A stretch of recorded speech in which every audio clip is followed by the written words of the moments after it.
तो थे उलझन में मार्ग बताया आपने। हम तो थे उलझन में मार्ग बताया आपने। हम तो थे गफलत में आके जगाया आपने। हम तो थे गफलत में आके जगाया आपने। आपकी मीठी दृष्टि ने हमको निहाल कर दिया, हाँ निहाल कर दिया। हो बाबा आपने कमाल कर दिया, हमारे बाबा ओ प्यारे बाबा आपने कमाल कर दिया।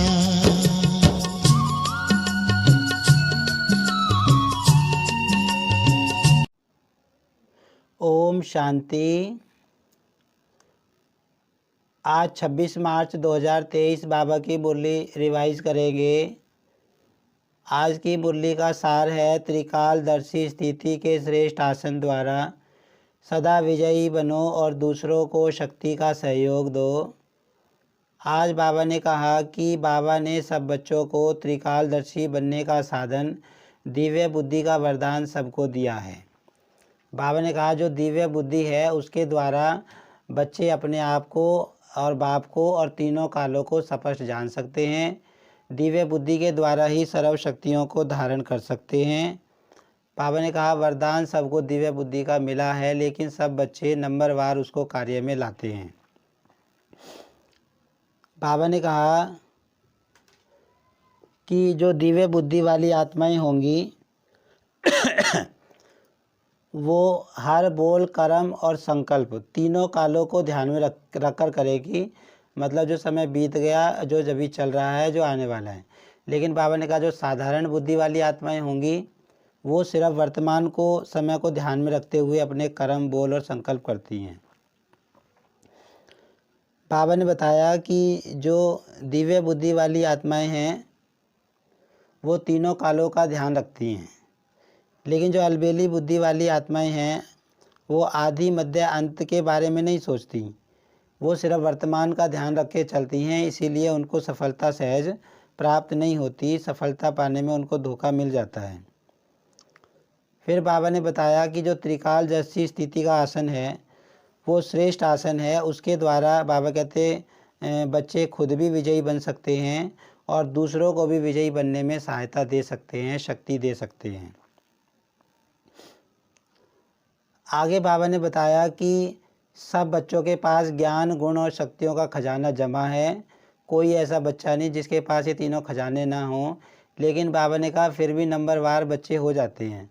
उसका कारण है कि जो बाबा से खजाने मिले हैं उनको विधि पूर्वक कार्य में नहीं लगाते, समय पर कार्य में नहीं लगाते। पहले काम कर लेते हैं, फिर बाद में सोचते हैं कि ऐसे कर लेते तो अच्छा रहता, सिद्धि मिल जाती। आगे बाबा ने बताया कि बच्चों के पास ज्ञान की पॉइंट्स तो बहुत सारी हैं। बच्चे डायरी में भी नोट करते हैं, कापियाँ भी बहुत भरी हुई हैं, काफ़ी स्टॉक डायरियों का हो गया है। लेकिन बाबा ने कहा कि जो ये ज्ञान की पॉइंट है या गुण है और शक्ति है, जो वो कार्य में लगाने में अंतर पड़ जाता है। सारे बच्चे एक समान कार्य में नहीं लगाते। उसका कारण है कि वो समय प्रमाण इनका प्रयोग नहीं करते। जिस समय ज़रूरत होती है उस समय प्रयोग इनका नहीं करते। फिर बाबा ने बताया जो संकल्प होता है वो बीज होता है, वो शक्तिशाली होना चाहिए। इसीलिए संकल्प को करने से पहले बाबा कहते पहले चेक करो, फिर उसको शक्तिशाली बनाओ, तो वाणी और कर्म में सहज सफलता मिलेगी। अगर बीज शक्तिशाली होगा तो बाबा ने कहा वाणी और कर्म स्वतः सफल होंगे। आगे बाबा ने बताया कि जैसे साइंस के साधन होते हैं उनको चलाने का मेन आधार लाइट होता है। ऐसे बाबा ने कहा तुम्हारे पास भी लाइट है, जिस लाइट के द्वारा बाबा ने कहा तुम प्रयोगी आत्मा बन सकते हो। अब बाबा ने 3 तरह की लाइट बताई। एक तो आत्मा मैं आत्मा लाइट हूँ, एक परमात्म शक्ति लाइट है और एक मेरी स्थिति लाइट है। तो बाबा कहते जब भी किसी गुण शक्ति का प्रयोग करना चाहो, योग का प्रयोग करना चाहो, तो चेक करो कि ये तीनों ही लाइट हैं या नहीं है। मतलब मैं आत्मिक स्टेज में स्थिति में स्थित हूँ या नहीं, परमात्म लाइट मेरे पास है या नहीं, और मेरी स्थिति लाइट है या नहीं। तो बाबा कहते हैं ये तीनों लाइट चेक करो, फिर प्रयोगी बनो। आगे बाबा ने बताया कि अब योग को प्रयोगी बनने का समय है। बाबा ने कहा कि तुम्हें जो गुण और शक्तियाँ बाबा ने दी हैं उनको प्रैक्टिकल लाइफ में लाने का समय है। इसीलिए बाबा ने कहा कोई एक गुण या एक शक्ति लो और उसके ऊपर 15 दिन तक पुरुषार्थ करो। फिर 15 दिन के बाद चेक करो कि हमने उसमें कहाँ तक सफलता पाई, कितने कम से कम समय में हम उसमें परिवर्तन ला सकें।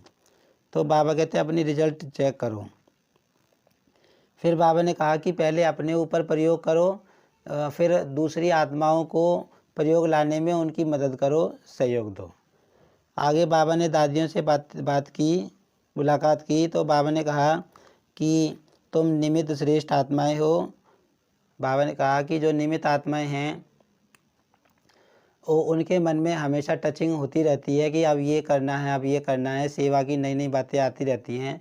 तो बाबा ने कहा भले संगठन में रहने के कारण तुम्हारे पास बहुत माया की अनेक बातें आती हैं, लेकिन आप सदा उमंग उत्साह में रहते हो और दूसरी आत्माओं को उमंग उत्साह में लाने की सेवा करते हो। आज की मुरली में वरदान है शुद्ध मन और दिव्य बुद्धि के विमान द्वारा सेकंड में स्वीट होम की यात्रा करने वाले मास्टर सर्वशक्तिमान भव।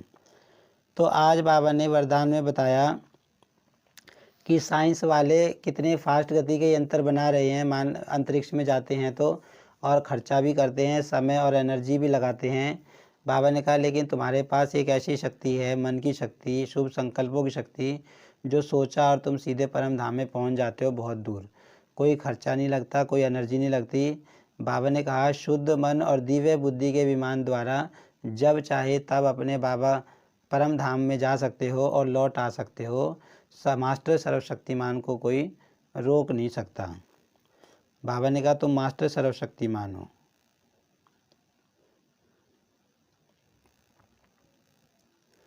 आज की मुरली में स्लोगन है दिल सदा सच्ची हो तो दिलाराम बाप की आशीर्वाद मिलती रहेगी। बाबा ने कहा अगर तुम्हारी दिल सच्ची है, साफ है, तो बाबा की दुआएं, बाबा का आशीर्वाद मिलता रहेगा। आज की मुरली से हम स्वमान लेंगे मैं आत्मा मास्टर सर्वशक्तिमान हूँ। आज बाबा ने बताया कि जैसे साइंस वाले तो बहुत समय एनर्जी वेस्ट करते हैं ऊपर जाने के लिए, लेकिन तुम मास्टर सर्वशक्तिमान आत्माएं हो। तो बाबा ने कहा तुम्हारे पास शुभ संकल्पों की ऐसी शक्ति है जिससे तुम कुछ ही पलों में परम धाम जा सकते हो और वहाँ से वापस आ सकते हो। मास्टर सर्वशक्तिमान को कोई रोक नहीं सकता। तो आज की मुरली से हम स्वमान जिस पे हम मनन करेंगे मास्टर सर्वशक्तिमान मैं आत्मा हूँ। मास्टर सर्वशक्तिमान वाला स्वमान बहुत शक्ति देने वाला है और पावरफुल बनाने वाला है।